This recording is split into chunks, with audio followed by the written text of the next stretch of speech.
Ingat, jangan sampai ada yang merebut surat ini dari tanganmu. Kalian harus hati-hati sebelum melewati Karawang. Sebab hampir semua pendekar di daerah itu memihak pada Mataram. Lenyapkan siapa saja yang menjadi penghalangnya, walaupun orang-orangku sendiri.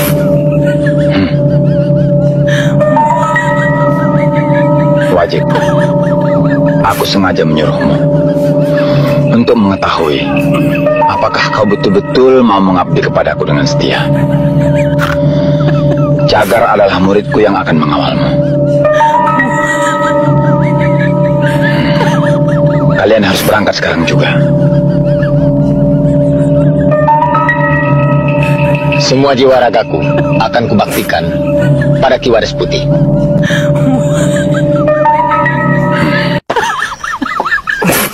Cari apa, Kang? Cari gulungan kulit kambing. Dulu aku simpan di bawah sini, dalam kotak, tapi tidak ada. Apa aku lupa ya? Kulit kambing? Oh, iya. Saya simpan di belakang. Tolong ambilkan. Iya, Kang.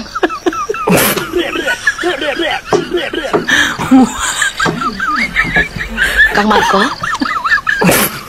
Kakang mau minum kopi? Iya.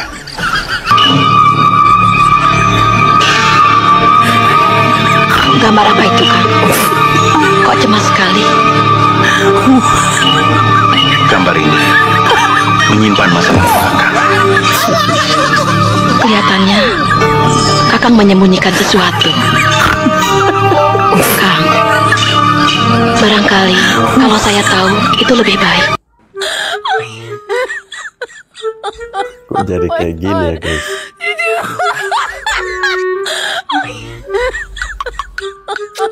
Mbah Amin. Iya. Kabarnya Mbah Amin sakit. Sakit apa, Mbah? Sakit jiwa.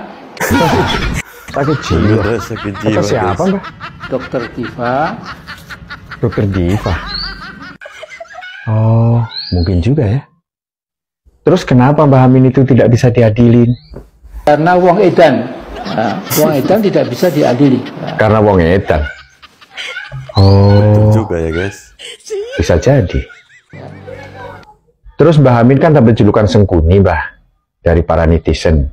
Terus selain Sengkuni itu apa julukan Mbah Amin yang lain? manusia toksik, manusia beracun, Manusia toksik. Yang bener, Mbah. sampah masyarakat tanpa faedah. Ya guys, itu tadi video-video ngakak ya dari para gelandangan politik. Semoga saja kalian terhibur dengan video tadi ya.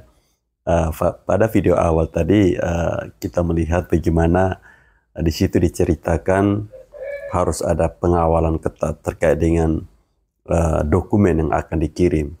Ini tentu menyindir pernyataan si Hasto di mana dia bilang bahwa ada video atau dokumen-dokumen rahasia yang sudah dia titipkan di KONI untuk dikirimkan ke Rusia. Banyak yang bertanya-tanya, kenapa sih Pak Jokowi sudah pensiun, sudah purna tugas, tapi serangan bertubi-tubi? Kalian mau tahu alasannya? Alasannya karena anak-anaknya, menantunya masih memangku jabatan. Satu, Gibran, Wapres, kemungkinan mencalonkan diri sebagai calon presiden sangat besar. Dua, menantunya Bobi Nasution, kemungkinan mencalonkan diri jadi presiden terbuka lebar. Mas Kaisang, kemungkinan jadi pejabat pemerintah sangat besar. Makanya mereka tidak senang dengan keluarga Jokowi. Jadi selama anak-anaknya ini masih memangku jabatan di negeri ini, mereka tidak akan tenang. Ya guys, itu tadi bahwa netizen ini menyampaikan alasan kenapa sih sampai sekarang orang-orang masih membenci Bapak Jokowi. Padahal beliau sendiri sudah tidak lagi menjabat sebagai Presiden Republik Indonesia. Tentu semua alasan-alasan yang disampaikan oleh netizen ini benar adanya. Karena di sana masih ada Mas Gibran, ya, yang saat ini berposisi sebagai Wakil Presiden. Dan tidak menutup kemungkinan bahwa di tahun 2029 nanti, ketika ya mungkin ya dalam tanda kutip kalau Bapak Prabowo tidak mencalonkan sebagai presiden, bisa jadi Mas Gibran akan menjadi kuda hitam. Dan tidak menutup kemungkinan juga Mas Gibran bisa terpilih sebagai presiden karena mereka melihat sosok dari Bapak Jokowi dan juga bagaimana kinerja yang ditunjukkan oleh Mas Gibran ketika beliau menjabat sebagai wakil presiden. Kemudian masih ada menantunya, Bobi Nasution, yang saat ini menjabat sebagai Gubernur Sumatera Utara. Artinya sosok-sosok yang disebutkan ini, itu yang membuat para hatersnya Bapak Jokowi ini masih terus menyerang Bapak Jokowi. Kalau pendapat teman-teman bagaimana? Ini sesuatu yang tidak diinginkan oleh masyarakat. Dan mudah-mudahan tidak terjadi. Ya. Jadi sebentar lagi ya dari media mainstream pun kita bisa mendapatkan info akan terjadi ya pertemuan antara Pak Prabowo dengan Ibu Megawati. Ya. Oke? Nah, apa yang kita tidak inginkan ketika pertemuan itu terjadi? Setelah pertemuan itu terjadi, ya, kita tidak menginginkan ketika setelah pertemuan Pak Prabowo dengan Bu Megawati kasus Hasto selesai, berhenti.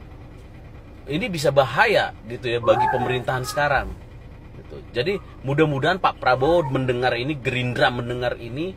Kalau memang ketika selesai pertemuan antara Pak Prabowo dengan Ibu Megawati terjadi, Pak Hasto kasusnya stop, tidak diteruskan, maka percayalah sama rakyat, legitimasi ya Pak Prabowo akan menurun gitu ya, di mata rakyat, di mata kita-kita gitu ya.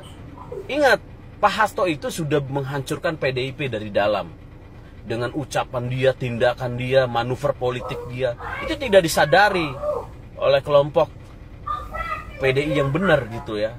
Itu oknum. Nah, kalau nanti setelah pertemuan Pak Hasto ditutup kasusnya, artinya apa? Pak Hasto telah berhasil menghancurkan Gerindra, menghancurkan kepemimpinan Prabowo Gibran.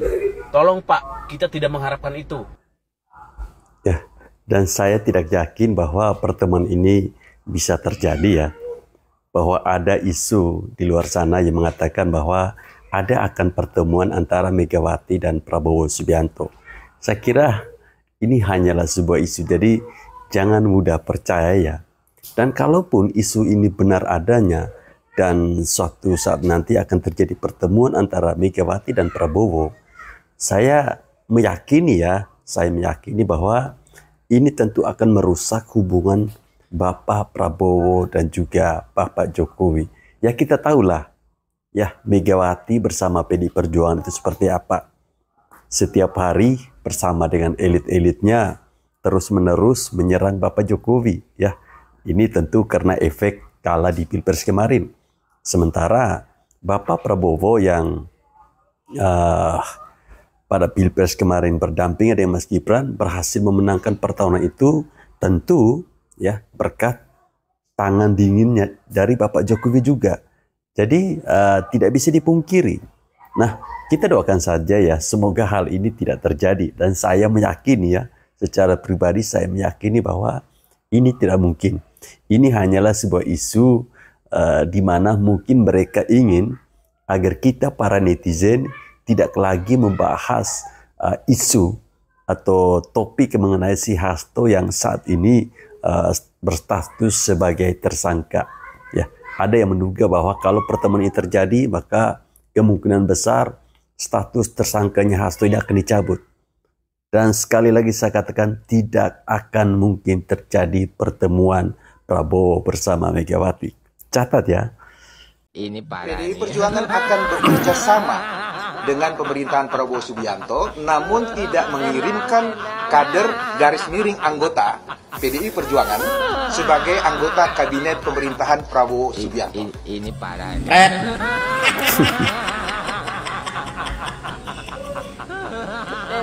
Nggak ngirim kader katanya. Kalian percaya nggak?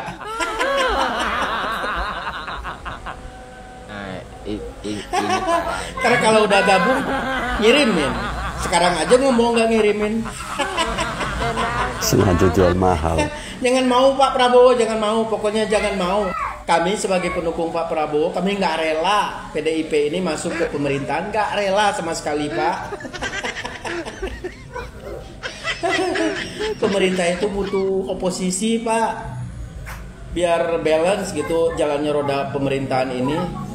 Jangan masuk ke pemerintahan semua. Rakyat yang jadi korban nanti, Pak. Pokoknya nggak rela, biarin aja PDIP jadi oposisi, Pak. Dengerin kami, Pak, para pendukung Bapak. Nggak bakal efektif nanti, Pak, jalannya roda pemerintahan ini. Kan di situ ada Mas Samsul. Udah jelas-jelas mereka itu alergi sama Mas Samsul. Yang dia hormati hanya Bapak doang. Sementara wakil Bapak tidak. Makanya kami mohon, Pak, mohon dengan sangat jangan diajak bergabung, Pak, mohon. Biarin aja dia mengontrol jalannya pemerintahan ini, Pak. Biarin dia berada di luar pemerintahan. Itu pesan kami, Pak, sebagai pendukung Bapak. Mohon jangan diajak, mohon. Bapak masih ingat kan perjanjian batu tulis? Gimana kekecewaan Bapak waktu itu? Nih saya putar ini videonya nih. Kalau Anda manusia dan Anda di pihak saya, kira-kira kecewa atau tidak? Ya Anda menilai saja gitu. Saya sudah minta, ya cukup lama lah, beberapa bulan gitu. Saya tidak mengerti apa salah saya, karena saya selalu menghormati beliau. Dan saya tidak merasa berbuat apa-apa. Saya menjaga karena saya ingin kebaikan untuk negara dan bangsa kita. Ya, jadi itu. Tuh kan, masih ingat kan? Makanya Pak mohon jangan diajak. Sudah aja PDIP itu udah bagus jadi oposisi. Karena kalau mereka jadi oposisi, mereka tuh merakyat banget, Pak, memperhatikan rakyat. Makanya bagus kalau dia jadi oposisi. Jangan masuk lagi ke pemerintahan, mohon ya Pak, mohon. Semoga Pak Prabowo dan Partai Gerindra atau Kim Plus itu mendengar keluhan-keluhan kami ini sebagai pendukungnya gitu ya. Mohon Pak jangan diajak, jangan. Kami masih ingat kekecewaan Bapak waktu itu, waktu Partai PDIP mengingkari perjanjian batu tulis itu. Kami masih ingat, Pak. Bagusnya PDIP itu di oposisi, Pak, bukan masuk ke pemerintahan. Nanti kalau semuanya masuk pemerintahan, rakyat yang jadi korban, Pak, nggak ada lagi pengontrol jalannya pemerintahan ini, begitu loh, Pak. Jadi harus ada yang di luar. Nah itu udah cocok sama PDIP, seperti yang mereka lakukan di zaman Pak SBY 2 periode. Biarin aja mereka di luar pemerintahan. Gunanya untuk apa ya? Untuk mengontrol jalannya roda pemerintahan ini, begitu loh. Kalau semuanya bergabung ke pemerintahan, buat apa pemilu gitu kan? Aduh, ya. Jadi sekali lagi, pemerintah itu butuh oposisi, bukan hanya sekedar posisi. Oke, Pak? Pemerintah itu butuh oposisi, bukan hanya sekedar posisi. Kalimat yang sangat keren ya, terkait dengan niat dari PD Perjuangan yang katanya memasuk ke dalam pemerintahan, tetapi tidak mau mengirimkan kadernya, garis miring anggotanya ke dalam koalisi pemerintahan. Ini tentu nyambung dengan statement-statement sebelumnya di mana ada netizen yang mengatakan bahwa PDIP ini sangat aneh, ya, mau mendukung pemerintahan Prabowo, tetapi tidak mau menjadi bagian dari pemerintah itu sendiri, ya, mau menjadi oposisi, tapi tidak sepenuhnya. Nah, ini kan lucu ya, terkesan PDIP ini seperti jual mahal ya, jual mahal, seolah-olah mereka atau elit-elitnya mereka ini orang yang paling berkompeten di negeri ini. Mereka atau mungkin bisa juga bahwa ini adalah cara agar kalau mereka masuk ke dalam pemerintahan, mungkin kasusnya Hasto ini bisa ditutup oleh KPK. Apakah seperti itu? Insinyur Soekarno telah dinyatakan memenuhi syarat setia dan... Halo, Assalamualaikum. Waalaikumsalam. Jelas-jelas dengan jelas dan tegas, ini Pak Jokowi loh, yang meluruskan sejarah, yang dengan tulus dan apa adanya membuktikan kepada khalayak publik, itu Pak Jokowi. Kenapa Ibu Mega tidak mau menyematkan nama Pak Jokowi bahwa beliau yang telah memulihkan nama Pak Soekarno, juga meluruskan sejarah dengan berterima kasih dengan Pak Prabowo. Alih-alih Ibu Mega dengan tulus hati berterima kasih kepada Pak Prabowo, saya yakin Ibu pasti ada modus dengan berterima kasih terhadap Pak Prabowo, tapi tidak dengan Pak Jokowi. Lalu Ibu berterima kasih pada Pak Prabowo, katanya meluruskan sejarah. Tapi Ibu sendiri membelokkan sejarah bahwa yang telah mengembalikan nama baik Pak Soekarno itu Pak Jokowi. Kenapa Ibu membalikan fakta? Karena ketidaksukaan Ibu terhadap Pak Jokowi. Tapi Ibu mengaburkan, Ibu membelokkan sejarah bahwa Pak Jokowi lah yang telah membalikan nama baik Pak Soekarno. Hanya itu saja yang ingin saya sampaikan kepada khalayak, bahwa jangan mengaburkan sejarah bahwa Pak Jokowi itu luar biasa. Jangan hanya sampai karena Pilpres kemarin kita membutakan mata kita bahwa Pak Jokowi lah yang telah berkorban banyak dan berkontribusi banyak terhadap PDIP. Tapi kalian menafikan itu. Fakta ketika kemarin kalah dalam Pilpres itu hanya sebuah strategi. Itu adalah taktik. Kalau taktik tidak sinergi, tidak sinkron, apa yang mau dikata? Apa yang mau dibuat? Toh dalam konstelasi politik itu biasa berkoalisi dan bersaing. Pak Anies dulu satu kubu dengan Pak Jokowi. Pak Prabowo dulu satu kubu dengan Ibu Mega. Ibu Mega pun dulu berkoalisi dengan Pak Surya Paloh. Tapi suatu saat Anies berbeda dengan Ibu Mega.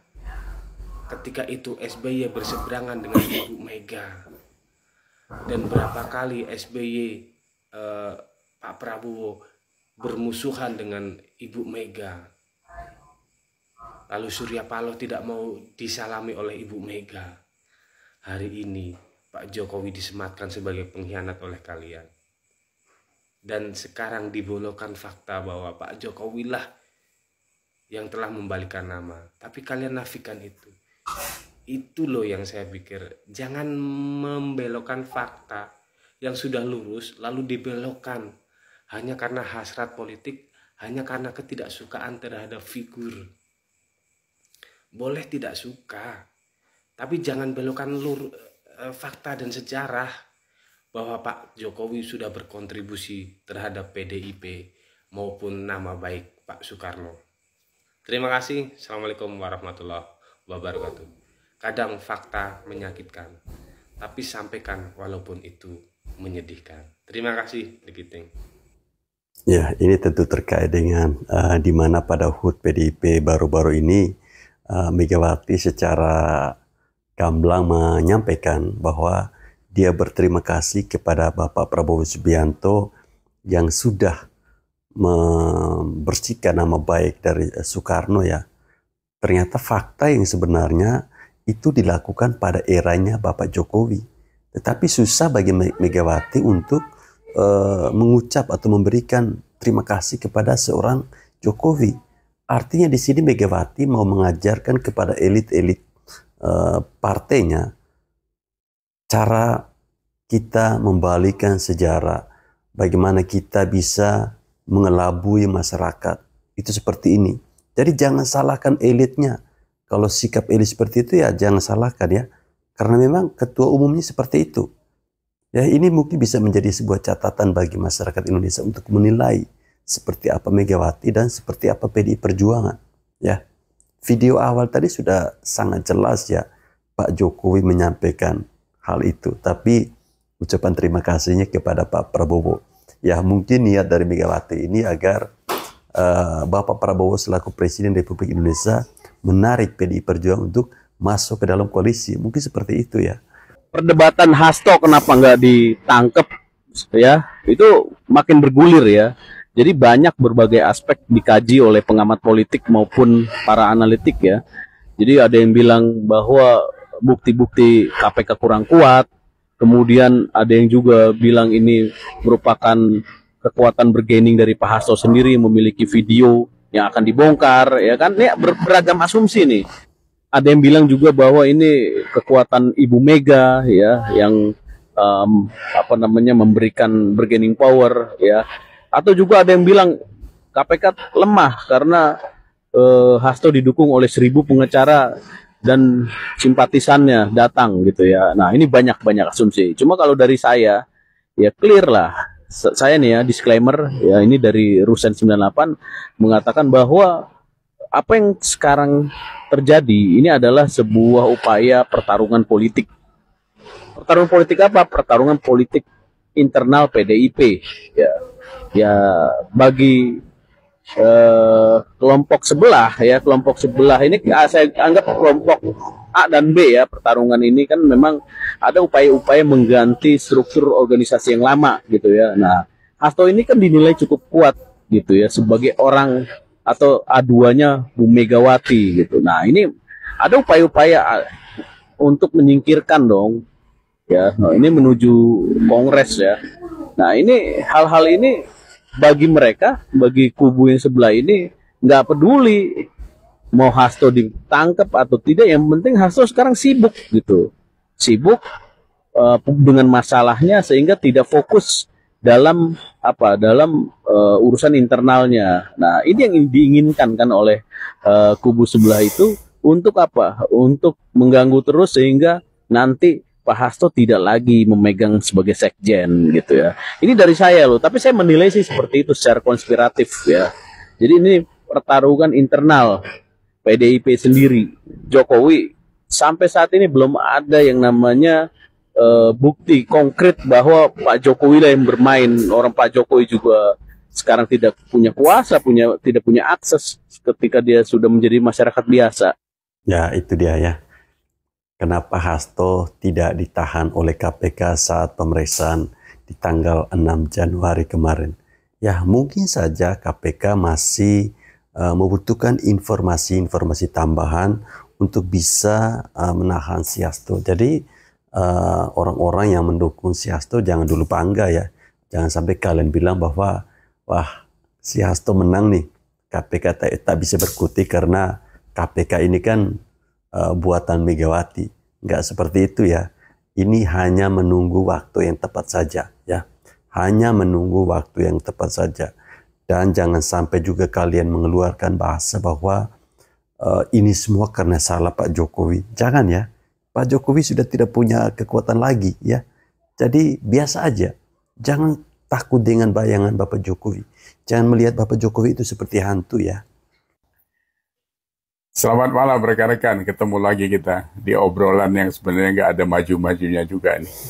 Masih ke politik-politik yang saya anggap murahan nih sebenarnya. Kita kan masih berkutat, terpaksa ikut terseret di obrolan kasus-kasus yang di-spill oleh PDIP ini kan. Sejak Hasto jadi tersangka kan itu koar-koarnya entah kemana-mana. Dari mulai video yang ada disimpan di Rusia bersama Koni. Kita tunggu Megawati juga nggak jadi datangin KPK, nggak jadi datangin Kapolri. Gitu. Terus kemarin ada rombongan Ray Rangkuti dan manusia sejenisnya itu datangin KPK minta memanggil Pak Jokowi karena dianggap menjadi koruptor besar. Suruh membuktikan kalau dia tidak salah. Loh, kalian yang nuduh kok. Ya kalian yang cari buktinya kan gitu. Pak Jokowi kan fine-fine saja dia. Nah, kita sebenarnya sedang mengalami sakit politik yang cukup parah juga nih tahun-tahun belakangan ini. Khususnya sejak Pak Jokowi tidak di PDIP itu kan, jadi koar-koarnya jadi kesana kemari. Gitu. Kemarin Hasto diperiksa 3,5 jam, kebetulan tidak ditahan, terus pendukungnya teriak-teriak di luar. Kalian tuh kalau punya malu ya sebenarnya, harusnya muka kalian itu ditaruh di bawah got itulah gitu. Karena yang kalian bela itu kan sebuah kesalahan sebenarnya yang lagi berproses hukum. Tunggu saja nanti kalau dia tidak salah ya tidak menjalani hukuman, kalau salah ya dihadapi. Ya, seperti ada statement Puan ya, hukum dihadapilah gitu kan. Artinya ya jangan koar-koar saja gitu kan. Ini kalau gertakan pinggir jalan yang kalian lemparkan bahwasanya ada video pejabat-pejabat di istana dan sebagainya yang melakukan kejahatan-kejahatan. Kalau tidak terbukti dan kalian tidak pernah menyajikan itu ke KPK, itu gertak sambal basi namanya dan makin merendahkan kalian. Sebagai orang-orang politik di kelas atas yang dipandang begitu luar biasanya, menyajikan informasi sampah seperti itu. Negara ini kan sejak Pak Jokowi menjadi presiden sudah mengalami disrupsi yang luar biasa. Disrupsi itu kan perubahan-perubahan yang belum ada sebelumnya, yang sampai menggoyang dunia. Hilirisasi saja dilakukan Pak Jokowi itu. Itu sebuah gerakan yang merubah tatanan ekonomi dunia. Bagaimana mereka harus menghadapi bahan yang selama ini mereka hisap mentah-mentah begitu saja, sekarang harus dibeli dengan barang setengah jadi dan sebagainya. Nah, kalau kembali lagi kalian tuduhkan Pak Jokowi itu sebagai koruptor yang harus dihukum, harus dimacam-macamkan. Dia presiden yang baru turun kemarin, ya, selama 10 tahun sudah membuat Indonesia ini luar biasa. Tidak sedikit yang mengatakan bahwa dia presiden luar biasa yang pernah ada. Ya. Kalau mau jujur sebenarnya, kalau mau diadukan ya kenapa tidak Pak SBY, Megawati itu juga kita adukan ke KPK. Karena mereka juga tidak baik-baik amat selama menjabat jadi presiden, apalagi Megawati. Kan kita tahu, Indosat dijual, Blok Tangguh di luar dijual, mengeluarkan surat keterangan lunas BLBI, tanker dan sebagainya. Itu sebenarnya kan kalau justru itu yang wajar kalau mau diaudit. Dibuktikan bahwasanya di sana tidak terjadi apa-apa. Ini kan bicara hukum ya, Pak SBY maunya. Kan tidak salah juga dipanggil gitu kan. Kalau memang mau fair gitu, jangan cuma Jokowi aja yang kalian fokus gitu. Nah, kita coba lihat ya, ini fakta. Kalau kalian bicara soal hutang dan sebagainya, Pak Jokowi itu kan dianggap presiden yang paling berhutang paling banyak. Waktu Gus Dur turun, Indonesia tuh meninggalkan hutang 38 miliar dolar. Begitu diganti Megawati 3 tahun, utangnya naik hampir 100% menjadi 75 miliar dolar. Begitu SBY 2 periode, hutangnya naik lagi 120% menjadi 168 miliar dolar. Nah, Pak Jokowi turun, itu utangnya dari 168 naik ke 200 miliar dolar. Naiknya cuma 11%. Nah, kalau kita bandingin pembangunannya, kan Megawati yang paling jublok. Di zaman dia 3 tahun aja lepas Indosat, Blok Tangguh, segala macam yang tadi saya sebut itu. Pak SBY apa yang dibangun? Gitu. Kalau Jokowi, satu saja, udah selalu kita bicarakan bahwa tol saja ya. Di zaman Pak Jokowi, 10 tahun dia membangun rata-rata 235 km jalan tol. Zaman SBY cuma 35 km per tahun, sama-sama 10 tahun. Apalagi zaman Soeharto cuma 18 atau 19 km per tahun. Jadi kalau dibilang achievement-nya, pencapaiannya itu, dibandingin SBY, Jokowi dari satu sisi ya jalan tol sudah 600% di atas SBY. Di atas Soeharto itu udah 1200%. Itu saja, belum lagi yang lain-lain. Dan Jokowi lah presiden yang 10 kali datang ke Papua. Jokowi lah yang membangun bendungan di NTT. Dan banyak lagi, ada Freeport, ada segala macam, sudah berpuluh kali kita bahas. Tapi kalian kan membutakan diri, mentulikan mata, Seolah-olah orang yang begitu berjasa terhadap negara ini, kalian anggap itu tidak ada. Sakit kalian itu sebenarnya. Sakitnya parah kalian. Cuma ya kami tahu, karena kalian bagian daripada 16% dan 24% itu. Kami tidak berharap kalian bisa membaik. Memang sudah akut kalian parah sakitnya kan. Cuma ini menguatkan kami bahwa kami pendukung Jokowi Prabowo inilah yang berdiri di tempat yang tidak salah gitu. Ya kan, kami orang yang tahu berterima kasih terhadap pemimpin dan negara ini gitu. Ya, jadi kami makin kuat hati bersikukuh di sini karena kami benar gitu. Kalian silakan aja teriak-teriak gitu. Nggak ada masalah, cuma itu menjadi contoh yang tidak baik. Kalian kan punya anak cucu. Apa itu mau dicatat sejarah sebagai orang yang brutal seperti itu? Kita sudah masuk zaman seperti ini kok ya. Zaman disrupsi ini kan perubahan yang belum pernah dilakukan. Ini akan merubah peta dunia, membuat perubahan cara kita berpolitik, berbudaya, bahkan cara belanja saja sudah berubah sekarang. E-commerce itu merubah cara orang sedunia ini berubah. Makanya Tanah Abang sampai mau tutup itu kan gara-gara ada perubahan cara belanja itu salah satunya, belum lagi yang lain-lain. Masa kalian tidak memikirkan itu? Kalian kan orang-orang yang menganggap dirinya lebih intelek dari kami, ya kan? Berpendidikan, profesor, segala macam. Tapi ya seperti Abdul Qadir Jailani bilang, kalau cuma pinter, setan lebih pinter. Karena yang dipegang orang itu ya Anda sebagai manusia bermanfaat atau tidak gitu. Karena sebaik-baik manusia ya manusia bermanfaat. Tapi kalau kalian membuat orang menjadi sesat, ya kalian sama aja sama setan kan gitu kan. Jadi kami tidak mau terjerumus ke sana. Ya kita sekarang sudah memasuki tahun baru, memasuki era di mana Pak Prabowo sudah membuat program-program seperti yang sekarang sedang diributin juga gitu. Ada yang ngejek, ada yang macam-macam tentang makan bergizi gratis ini. Nggak kalian lihat tiap hari anak Papua nangis makan nasi di sekolah itu. Kalau kalian yang di Menteng sana ya iyalah 10.000 yang nggak dapat apa-apa. Gitu. Tapi keluarga-keluarga kita di Indonesia Timur sana itu sampai begitu luar biasanya menerima program itu. Itu yang harus kalian camkan baik-baik. Jadi saya pikir itulah. Saya sih tetap seperti biasa, rekan-rekan yang satu pemikiran dengan kita ya, mari kita tetap harus sehat berpikir untuk Indonesia yang lebih sehat lagi ke depan. Karena kita sudah memasuki era-era yang tidak bisa lagi dipakai dengan cara-cara premanan seperti sekarang ini.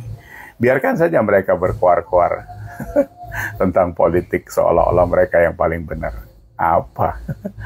Kan ada faktanya semua gitu kan. Jadi sudahlah. Semoga kalian bisa tobat. Kalau enggak ya sudah, bawa aja sampai mati. Kumat terus sampai ke liang lahat sana ya. Demikian, semoga kita tetap diberi kesehatan lahir batin buat rekan-rekan yang satu pemikiran untuk Indonesia yang sehat, dan kita harus sehat. Terima kasih. Assalamualaikum. Waalaikumsalam. Ya, sebuah pemaparan yang sangat lengkap, sangat jelas, dan tentunya mudah dipahami bagi kita yang otaknya masih waras.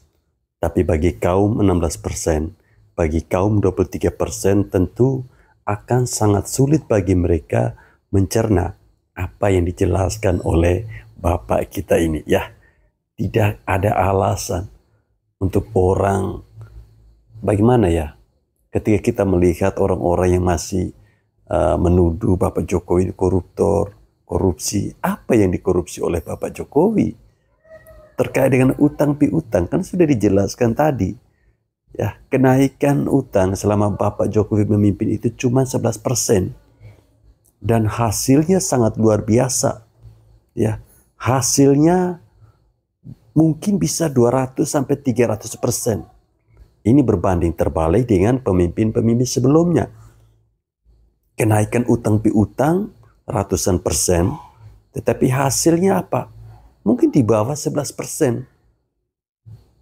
Jadi orang-orang yang selama ini masih